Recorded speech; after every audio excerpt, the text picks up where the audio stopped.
Syederalun mengemban misi mengaktifkan kembali jalur rempah dari ujung barat Indonesia. KRI Dewa Ruci kunjungi Sabang membawa pasukan Laskar Rempah yakni Batch 2 Pasukan Kayu Manis dalam rangkaian Muhibah Budaya Jalur Rempah atau MBJR 2024.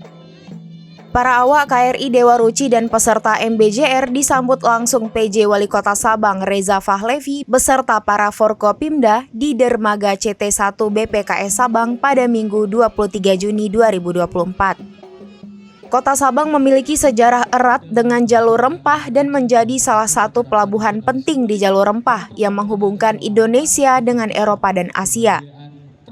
Dalam sejarahnya, Sabang pernah dijadikan pusat karantina haji dan menjadi pelabuhan perdagangan internasional terpenting. Oleh karenanya, Sabang menjadi tempat persinggahan kapal-kapal dari berbagai negara untuk mengisi dan mengambil bahan bakar atau batu bara, air segar, ataupun docking atau perbaikan kapal.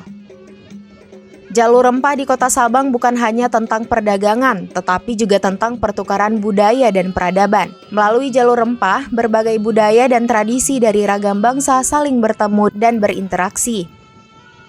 PJ Wali Kota Sabang berharap kedatangan peserta MBJR ini dapat meningkatkan rasa cinta tanah air, memperkuat persatuan bangsa, menjaga dan melestarikan nilai-nilai budaya, juga sejarah bangsa serta kemaritiman Indonesia.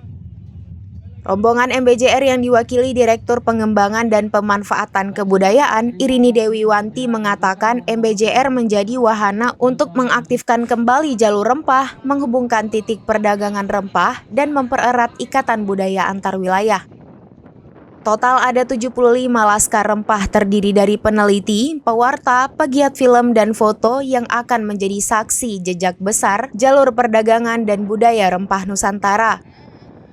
7 titik yang akan disinggahi kapal layar KRI Dewa Ruci adalah Jakarta, Belitung Timur, Dumai, Sabang, Melaka di Malaysia, Tanjung Uban, Lampung, dan berakhir di Jakarta.